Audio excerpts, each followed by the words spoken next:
வணக்கம். இன்னைக்கு நம்ம இந்த ஒரு வீடியோவில் அதை பற்றி பார்க்க போகிறோம் அப்படின்னு பார்த்தீங்கன்னா, விவசாயிகள் பயிர்க்கடன் தள்ளுபடி குறித்து முதலமைச்சர் முக்கியமாக மீண்டும் ஒரு அறிவிப்பை வெளியிடுவார் அப்படின்றது எல்லோர் மத்தியிலுமே எதிர்பார்க்கப்படுகிறது. கூட்டுறவு வங்கிகளில் வாங்கிய பயிர்க்கடனை திருப்பி செலுத்த வேண்டாம் என்று வலியுறுத்தும் ஒரு விழிப்புணர்வு உரையாக இந்த ஒரு வீடியோவை நம்ம பார்க்கலாம். தேர்தல் வாக்குறுதியின்படி 5 ஏக்கருக்கு கீழ் உள்ள விவசாயிகளின் கடன்களை தள்ளுபடி செய்வதாக கூறிய அரசு தற்போது பல்வேறு கடுமையான நிபந்தனைகளை விதிப்பதை கடனை கட்ட சொல்லி அதிகாரிகளால் வற்புறுத்தப்படுவதும் இது ஒரு ஏமாற்று நடவடிக்கை என சுட்டிக்காட்டப்படுகிறது. சட்டப்பூர்வமான ஜப்தி நடவடிக்கைகள் அவ்வளவு எளிதல்ல என்பதையும் இந்த கடந்த 20 ஆண்டுகளாக நிலுவையில் உள்ள பெரிய அளவில் சொத்து பறிமுதல் செய்யப்படும் என்பதையும் விளக்கி விவசாயிகளின் அச்சத்தை நாம போக்க போறாங்க. மகாராஷ்டிரா விவசாயிகளின் ஒற்றுமையை உதாரணமாக கொண்டு நஷ்டத்தில் இயங்கும் விவசாயிகள் அனைவரும் ஒன்றிணைந்து கடனை தள்ளுபடி செய்ய கோரி மனுக்கள் அளிக்கவும் போராட்டங்கள் மூலமும் அரசிற்கு அழுத்தம் கொடுக்கவும் இதை நம்ம சொல்லலாங்க. தமிழக விவசாயிகள் கூட்டுறவு வங்கிகளில் வாங்கிய கடன்களை திருப்பி செலுத்த வேண்டாம் என சொல்லலாம்.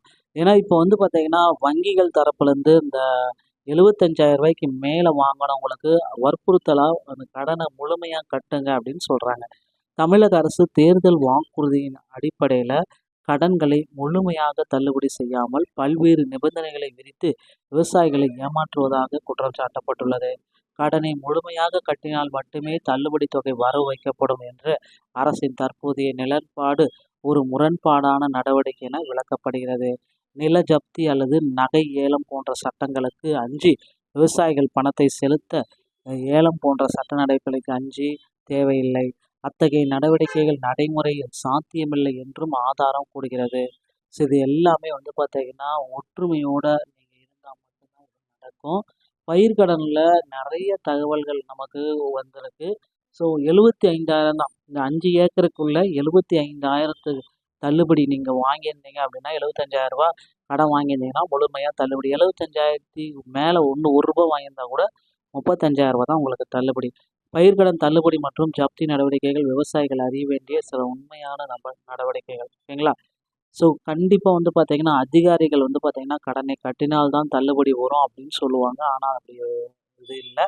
ஸோ கண்டிப்பாக இன்னும் ஒரு 40 நாட்கள் மட்டும் காத்திருங்க. தகுதி வாய்ந்த பயனாளிகளாக இருந்தாலும் கடனை செலுத்திய பிறகு தள்ளுபடி தொகையை வரவு வைக்கப்படும். ஸோ விவசாயிகள் என்ன செய்யணும் அப்படின்னு பார்த்தீங்கன்னா கடனை திருப்பி செலுத்துறதை கொஞ்சம் காலதாமதம் எடுத்துக்கோங்க, ஓகேங்களா? ஸோ வாக்குறுதிகளை நம்பி விவசாயிகள் நஷ்டத்தை கணக்கிட்டு கடனை திருப்பி செலுத்த மறுக்கின்றனர். மேலும் கூட்டுறவு சங்கத்தில் மனு அலைங்க. உங்கள் விவசாய நஷ்டத்தில் உள்ளது. முதல்வரின் வாக்குறுதியின்படி கடனை மாற்றி அமைங்க. இந்த திருத்தப்பட்ட மீண்டும் ஒரு பட்டியலை வெளியிடுங்க அப்படின்ட்டு கோரிக்கைகள் எல்லாமே வைக்கிறாங்க.